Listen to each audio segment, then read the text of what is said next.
Hello, welcome to Dream Theory. Today we're doing chocolate milk tutorial.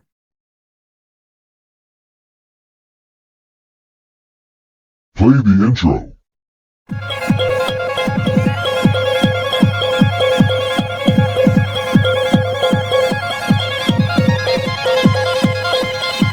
Firstly, you will need to get some cocoa. The co-host left. After, get some milk from the fridge and throw it at the table. Throwing is optional. Then, put the cocoa in the milk. Get a milk frother and mix it for some time.